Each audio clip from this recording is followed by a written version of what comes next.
Assalamualaikum warahmatullahi wabarakatuh. Apa kabar Bapak Ibu guru dan rekan-rekan operator semuanya? Jumpa lagi di channel OPS Palembang.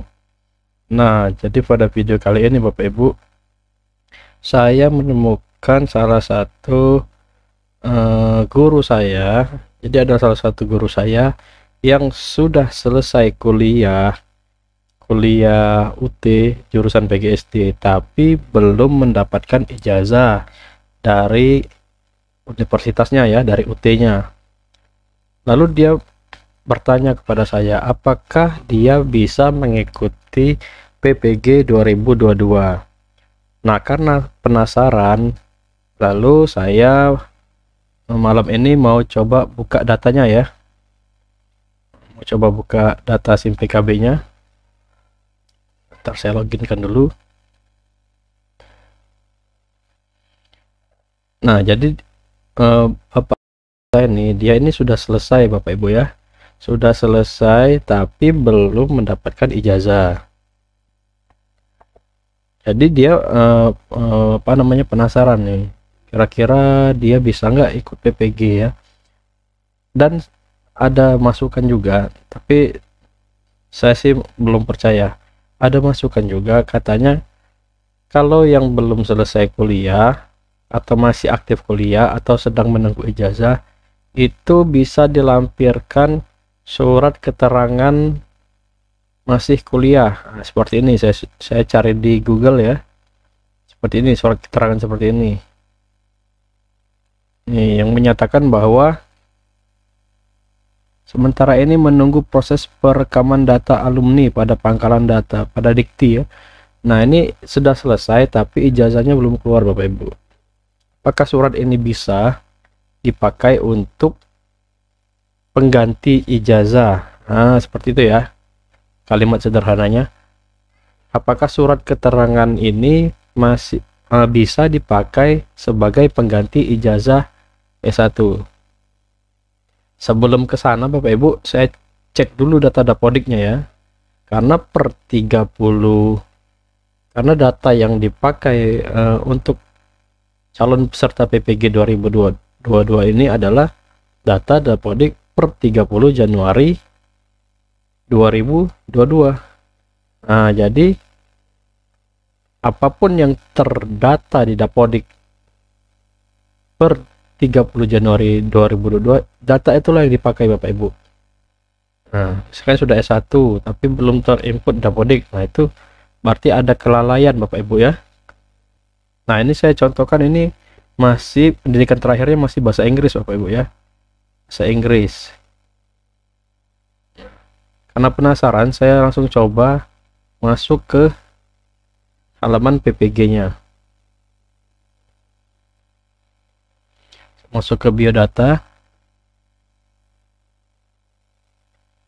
Nah, di sini Bapak Ibu, di linearitas.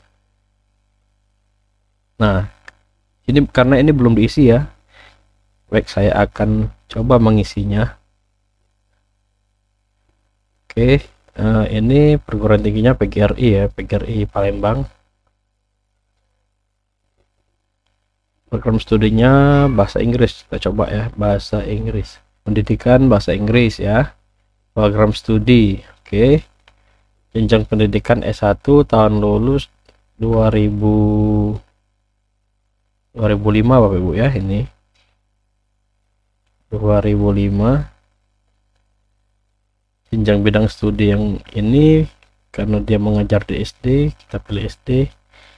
Bidang studi yang satu lagi kita pilih bahasa Inggris ya. Nah, Bapak Ibu, di sini nggak bisa Bapak Ibu bahasa Inggris. Bahasa, misalkan kita cari bahasa. Nih, bahasa dan sastra, berarti di sini Bapak Ibu terkendala ya. Di sini nggak ada pilihan bahasa Inggris. Artinya di sini hanya yang linear ya, yang linear dengan SD. Pendidikan yang linear dengan SD. Coba kalau kita pilih SMP di sini. SMP bahasa Inggris. Nah, ada Bapak Ibu. Seperti itu ya. Jadi karena Bapak ini mengajar di SD sini ya, dan bidang studinya tidak ada yang linear. Nah, bidang studi bahasa Inggris yang tidak linear dengan tugas yang dia ampuh, maka dari sini saja sudah kelihatan ya terkendala. Seperti itu Bapak Ibu ya. Ini belum proses mengupload berkas ya di sini ya. Mengupload berkas di sini ya, ijazah ya. Oh maaf, di sini upload berkas. Tadinya saya mau mencoba seperti yang ada masukan kepada saya, coba katanya di sini di bagian ini upload surat keterangan ini Bapak Ibu, surat keterangan masih kuliah. Tapi setelah saya coba sendiri dari sini saja berarti sudah nggak bisa ya. Ini jangan dipaksakan ya Bapak Ibu ya, kalau udah nggak bisa. Kalaupun dipaksakan kemungkinan besar akan tertolak ya, seperti itu. Jadi sebaiknya selesaikan dulu kuliahnya S1 PGSD nya, lalu update di Dapodik melalui laman PTK Datadik, lalu verval ijazahnya, baru terbaca di SIM PKB,